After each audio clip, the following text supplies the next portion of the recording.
queria agradecer novamente você ter aceitado esse convite. É muito importante para a gente compartilhar essas informações assim sobre a nutrição esportiva, e eu acredito que a parte do vegetarianismo também vai ser muito legal que a gente tenha é, esse repasse diretamente de alguém que já atua, que tem a experiência, né, de ter sido um atleta profissional e também de lidar com esse tipo de público. Então, eu queria, para a gente iniciar, assim, que você falasse um pouco da tua formação, da tua atuação, qual é o público que você atende, se é performance, se é estética, somente alto rendimento, a nutrição esportiva está relacionada somente a isso. E também já engatando como que você lida com essas questões do estudo, né? Como que frente a essas mudanças comportamentais, a essas demandas de performance mesmo, como que você se atualiza em relação a isso, os cursos, palestras, enfim. Bom, é um prazer estar aqui, poder contribuir com vocês aí que estão na faculdade. O tempo passa rápido, já estou formado há mais ou menos 10 anos, parece que foi ontem, bem clichê falar assim, mas, cara, é exatamente assim. Eu fui atleta profissional de natação e isso que me levou à nutrição, né? Eu me interessava, assim, por entender o que que levava, o que que melhorava a performance, e acabei indo para a nutrição. Da nutrição, depois no meio do caminho, eu vi o vegetarianismo, né? Me tornei vegetariano, então eu sou vegetariano há mais ou menos 9 anos, e depois eu me tornei vegano há 8 anos, tá? Um aninho depois já virei vegano. E aí saí da faculdade, queria entender mais sobre esporte, então fui estudar fisiologia do exercício, fiz a pós-graduação em fisiologia do exercício. Depois disso, fui emendando alguns cursos, né? Eu acabei saindo um pouquinho da área do esporte, que eu já estava meio saturado disso, e aí fiz, por exemplo, florais de Bach, né? Que é uma técnica parecida com homeopatia, né? Então eu fui fazer umas coisas um pouco mais diferentes assim. Depois eu fiz uma pós-graduação em nutrição clínica funcional, isso mais recente, né? E eu digo que eu atendo seres humanos, não, pelo menos eu não consigo me dar o luxo de atender só vegetarianos ou só atletas de alto rendimento, não, né? Eu acho que quando a gente conhece a nutrição e quando a gente consegue conhecer bem a fisiologia, a gente consegue é, linkar isso e aplicar isso na saúde humana, né? Então é uma coisa bastante fica simples quando a gente conhece a fisiologia e aí vai aplicando em qualquer situação, né? Qualquer condição. Os humanos, né, que isso, né, crianças, adultos e dentro de cada um dessas peculiaridades. A gente queria saber um pouquinho mais especificamente sobre a nutrição esportiva vegetariana, por conta Uhum, da existência de diversos mitos, né, em relação a isso. Ai, dá para ganhar massa? É possível ter um alto rendimento? Quais são as fontes de proteína? O que eu preciso adequar na minha alimentação ao longo do dia para que isso me forneça energia suficiente para que eu renda no treino, para que eu desempenhe outras atividades uhum. do meu dia a dia, né? Não necessariamente um atleta de alta performance, alguns desportistas também. Então, como que essas questões dos mitos, né, e da relevância também da nutrição esportiva dentro do esporte. Perdão, da nutrição vegetariana dentro do esporte. Sim, sim. Vou até falando, né, contando a minha história que foi bem bacana, porque eu ainda era atleta de natação profissional mesmo, e essa questão do vegetarianismo foi uma relação mais ética em relação aos animais, né? Só que eu tinha acabado de terminar a faculdade, e na faculdade a gente tem aquela coisa da proteína, né? Que é atleta, e acho que até hoje, ainda hoje tá assim, né? Apesar de muito estudo, muitos estudos, muita coisa, né? A ciência avançou bastante nesse sentido, no entendimento, né? Principalmente do atleta vegetariano.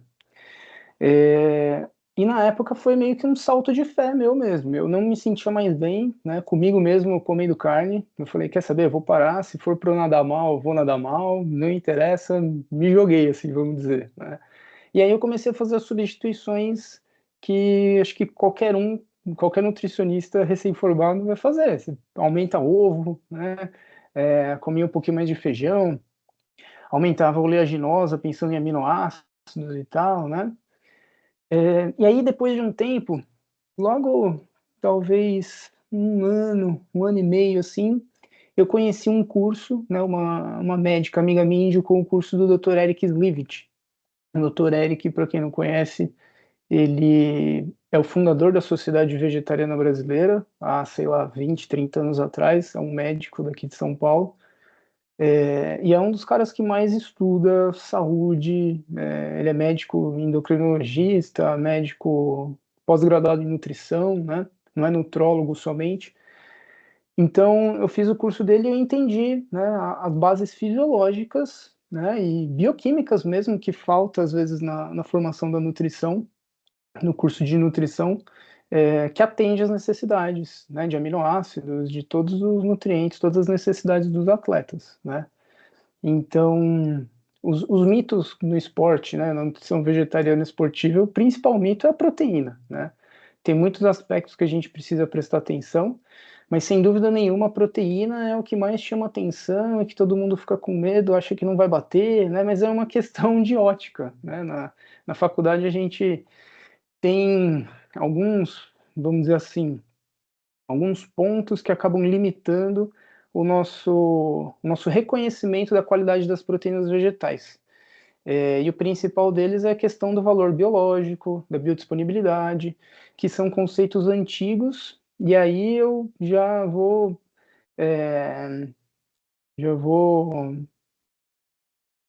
levantar um ponto aí para vocês estudarem cada vez mais, que é entender da onde vem a referência que a pessoa está te passando, né? Então, isso a gente já vê também, já adiantando a pergunta, né? Você vê hoje em dia em congressos, mesmo na internet, bastante gente falando bastante coisa.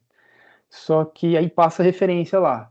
Mas vamos lá atrás. Quem clica ali no link ou quem copia o link vai ver o mesmo estudo, né? E hoje em dia a gente tem a tecnologia, poxa, a nosso favor, né? Então, mesmo se a pessoa não entende muito bem de inglês, tem o Google Tradutor, você põe ali, traduz o documento todo, você vai entender. Então eu comecei a estudar, né, a entender, ir atrás mesmo, né? Teve uma época que eu trabalhei numa clínica de medicina esportiva e lá tinha uma equipe de nutrição, tinha lá um coordenador que é mestre e doutor em nutrição esportiva, um cara bem referência, e eu comecei, ele não era vegetariano, né, não é vegetariano, mas eu comecei a olhar, a aprender a olhar os estudos, entender como é que é. E aí você começa a perceber que às vezes a conclusão do estudo ela é direcionada, né? Estudos são computação de dados.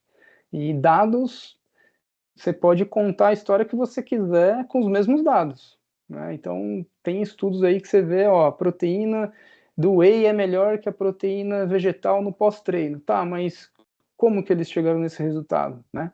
Ah, medindo uma enzima 1 hora depois do treino. E isso reflete a realidade, né? Então, tem esse ponto. E já adiantando, tem um estudo muito bacana que foi, acho que, importante deixar muito claro, né? Para quem vai atender em consultório, o diferencial, o principal diferencial é você explicar, é você receber a pessoa, olhar no olho da pessoa, entender como é que é o dia a dia dela, a relação que ela tem com a comida, né? Às vezes ela precisa de um docinho ali no dia e tal, porque lembra a avó dela que faleceu, enfim, tem muitas histórias aí, né? Então a nutrição é muito além dos macronutrientes e do efeito na saúde e tudo mais. Mas é uma questão assim de esclarecimento mesmo, né? Aí quando a pessoa chega que já não come carne, enfim, aí a gente adequa tudo e essa etapa já foi, né, explicada. Mas enfim, a nutrição esportiva tem esse papel. A gente precisa entender o que está sendo feito com o atleta, ter o mínimo de noção de fisiologia do exercício para a gente não ficar à deriva aí desses protocolos prontos. Ah, não, usa BCAA e não sei o quê, X gramas, tem estudo que fala, 80 gramas de whey protein pós-treino, gente. Que isso? É um negócio maluco, né? Se não é para vender whey protein, eu não sei o que que é, porque a fisiologia conta que o carboidrato é o mais importante, né?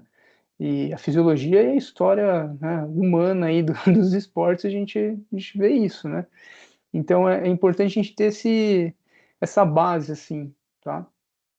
Tá bom. Que pelo pessoal da USP, não sei se vocês já conhecem esse estudo, do grupo lá do professor Hamilton Rochelle, que eles fizeram um estudo clínico mesmo, com dois grupos, um grupo que já era vegetariano, vegano, e outro grupo que era onívoro. Os dois grupos fizeram alimentação equivalente em calorias, equivalente em quantidade de proteínas e o mesmo treinamento. E no final de 8 semanas, então reflete a realidade, os dois grupos ganharam a mesma quantidade de massa muscular e a mesma quantidade de força, né? É um estudo difícil de fazer, é um dos poucos do mundo, mas é uma baita referência aí para comprovar a qualidade, vamos dizer assim, funcional da proteína e da alimentação vegetariana, tá? E eu Ô, me José, perdi aqui. Tem que entender aonde está a nutrição esportiva, né? A nutrição esportiva está para criar condição daquele atleta se recuperar do treinamento. E ponto, né? É isso, a gente tem que ter esse contato com o treinador. Por isso que muitos treinadores de fisiculturismo, por exemplo, eles mesmos passam a dieta, errado, claro, mas em alguns momentos, para aquela situação, ele consegue linkar melhor com o treinamento, e no final das contas, o resultado sai, né? É da cultura do esporte acontecer isso. Por isso que também é muito difícil um nutricionista entrar nesse meio do fisiculturismo. Não sei se vocês já perceberam isso, né? eu acho que o vegetarianismo também está muito ligado com a responsabilidade ambiental, com a preocupação do meio ambiente. Como que você vê que o vegetarianismo pode promover essa preocupação e ajudar? Ah, total, né? Hoje a gente... É aquela história, né? Quando a gente amplia, assim, né, o leque, a gente vê da onde que vai vir a carne, da onde vem o alimento, enfim, né? Não é, a nutrição, infelizmente, sei lá, no sistema social que a gente vive, assim, as técnicas, às vezes, né, as áreas estão muito isoladas umas das outras, e aí falta integração. Por isso que aí quando você fala de uma pessoa que olha para o lado, né, para outra área, você vê ali o profissional integrativo, né, isso tudo vai ganhando força, mas a maioria, né, disso é um olhar mais lógico para a situação. E quando você vê a cadeia de produção dos alimentos, você entende o impacto ambiental, o impacto social também, muitas vezes mais nos interiores aí. Uma vez também eu conversei com um pessoal de uma cidade do interior, acho que do Piauí, se não me engano, falando ali da região, né, dos grileiros, do pessoal que vai se apossando das terras, para quê? Para produzir e para, né, enfim, alimentar uma cadeia de produção de alimentos, né? Então isso é importante da gente considerar na medida do possível e do praticável, né? Então você pega, por exemplo, um alimento orgânico produzido de pequeno produtor, pode custar muito mais caro do que o que é produzido em larga escala, com agrotóxico e aquela história toda, devastando, né, biomas aí da Amazônia, do Mato Grosso, do Pantanal, enfim. E aí você tem que, né, a ética está nisso também. Você fala, olha, o ideal, né, para a tua saúde seria isso aqui. Ou se você conseguir comprar um orgânico, comer um orgânico, é melhor, mas não vai fazer tanta diferença assim. Vamos ver outro alimento que dá para reduzir para a tua saúde, né? Então, às vezes a pessoa, eu brinco, né, que não adianta nada você tá na estrada lá 100 por hora com o carro, aí para o trânsito, aí você pisa no freio, mas antes você precisa tirar o pé do acelerador, né? Então tem que ter uma consciência também na tua conduta, né? Então não adianta você passar um BCA pós-treino para um cara que não come arroz e feijão, por exemplo, né?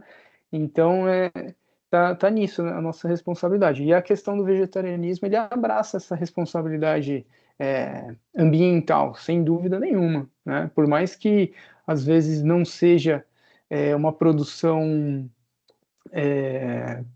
orgânica, mas ainda assim o impacto na cadeia ambiental é menor do que um padrão alimentar ali contendo, né, as carnes, derivados de leite, ovos, enfim, os derivados animais, né?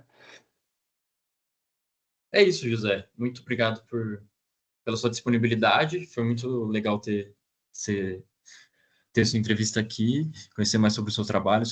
E eu Ô, me José, perdi aqui. Pode falar. desculpa, só para não mudar de assunto, eu queria saber como é que foi essa transição sua, as dificuldades que você passou para poder sair da sua alimentação que não era vegetariana para se tornar um vegetariano e posteriormente um vegano. Foi complicado? Foi aos poucos? Como é que foi? Então, eu sou de uma família que eu sempre comi muito bem. Então, desde pequeno eu tinha arroz, feijão, legumes, a carne, enfim, tinha de tudo, né? E eu comecei a perceber e não me senti rico emocionalmente bem com aquela situação, né? E aí eu comecei a reduzir. No treinamento, teve uma época que eu estava treinando todo dia, de manhã e à tarde, natação, né? E mais outra sessão de treino fora d'água no dia. E a sessão de treino logo depois do almoço, logo depois, era, sei lá, umas 4 horas depois do almoço. Eu ainda ficava, né, lembrando da comida, né? Aquele tempero da carne ficava voltando, e ainda mais na natação, que você está deitado com a pressão da água no estômago fazendo virada, então é uma coisa que eu sentia bastante. E aí eu comecei a reduzir, primeiro eu tirava a carne vermelha, comecei a comer frango, né, no almoço no dia que eu treinava à tarde, mas ainda assim continuava. Depois parei, comecei a comer ovo, né, e aí eu fiz essa substituição. Eu tirei a carne e aumentei o ovo. Foi uma época que eu comi bastante ovo e eu gostava bastante também, e foi uma coisa que eu entendia que estava fazendo correto, né? Eu sabia que estava comendo um pouquinho mais de gordura, mas até aí eu quis me jogar nisso, né? Depois que eu fui entender que as proteínas das leguminosas, elas são muito completas, e dá para a gente atingir as quantidades necessárias contabilizando a proteína desses alimentos que às vezes a gente é, passa despercebido, a gente não olha, né? Então você olha assim, feijão tem um pouquinho de proteína e ferro. O brócolis, não, é legume, é fonte de mineral e fibra. Não, se você for ver ali, tem bastante proteína, né? E contando já um caso interessante, uma época eu atendi um pessoal que era crudívoro. Não sei se vocês já... Uma preocupação muito grande com o atendimento ao paciente e o atendimento individualizado. Quando chega pacientes com alguma restrição alimentar ou com algum transtorno, como, por exemplo, do autismo, como você atende, como que você recepciona e como você inclui esse paciente para realizar o melhor atendimento possível? Olha, é muito delicado. Tem pacientes que eu realmente tenho uma rede de amigos e nutricionistas que eu encaminho, né? Por exemplo, autismo, na teoria, é uma coisa, na prática é outra. A mesma coisa, acho que em todas as áreas, né? Na teoria é muito simples, mas na prática você abordar aquela pessoa, aquela família, né? No caso do autismo, mas uma época, inclusive, eu participei de um grupo, de uma clínica que eles estavam com um projeto aí com autistas e tal.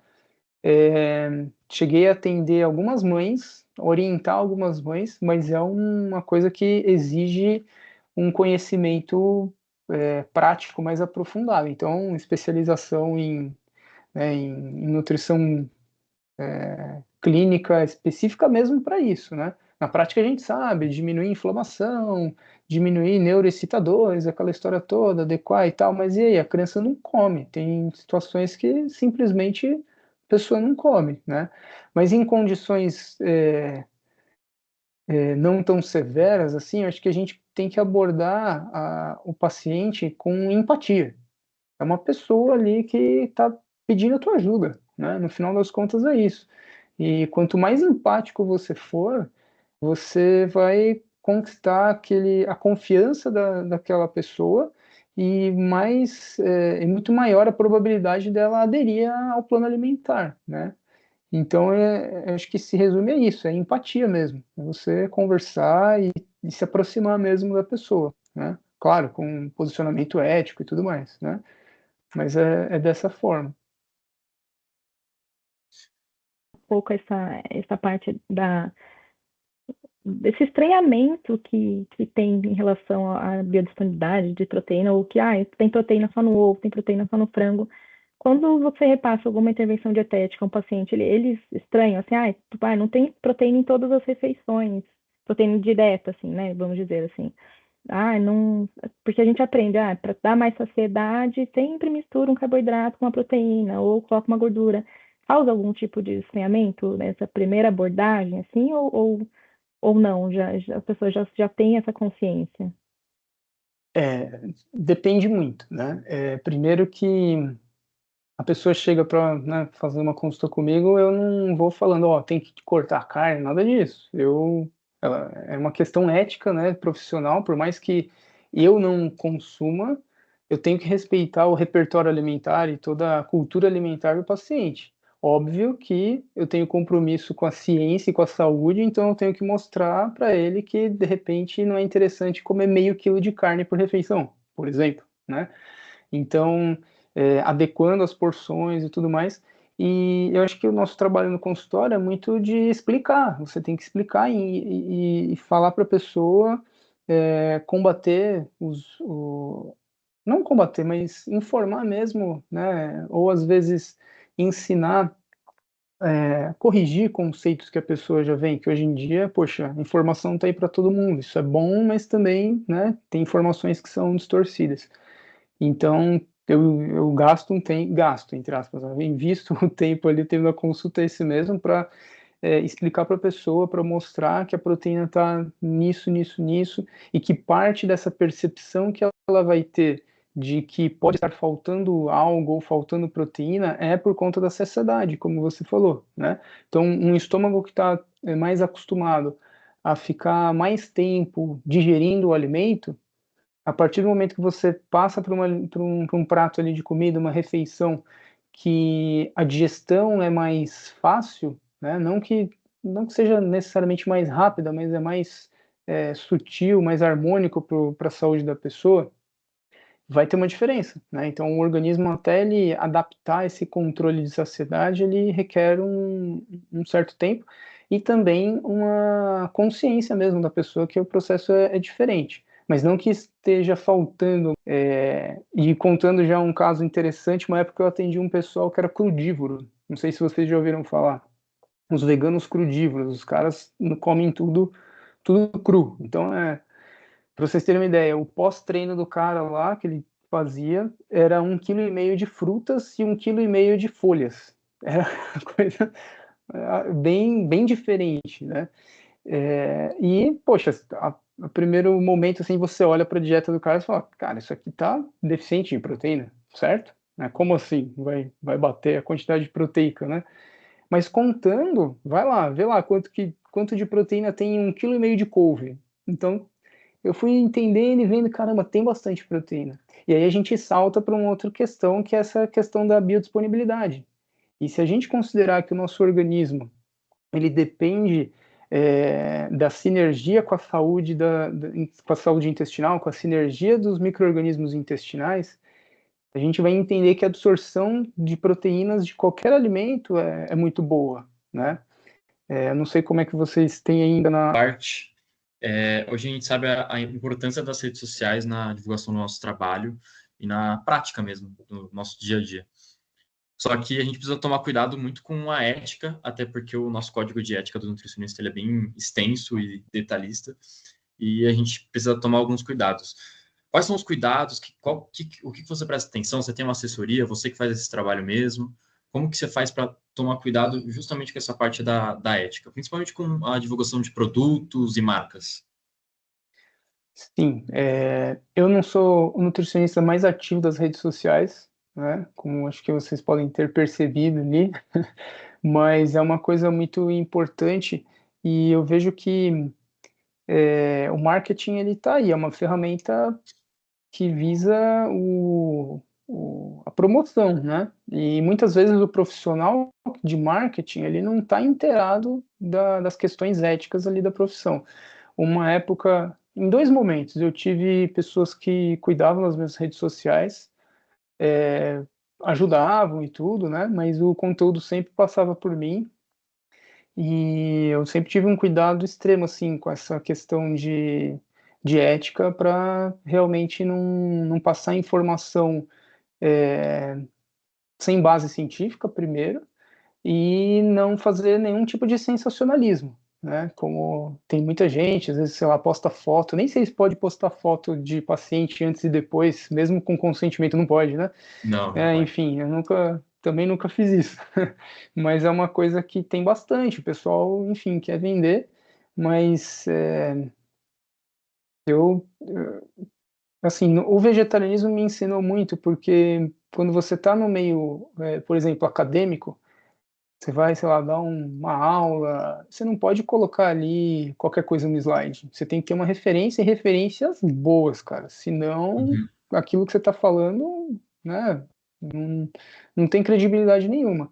Então a gente precisa ser ético mesmo. E o vegetarianismo me ensinou a pesquisar e por que, né, cada ponto é desse jeito.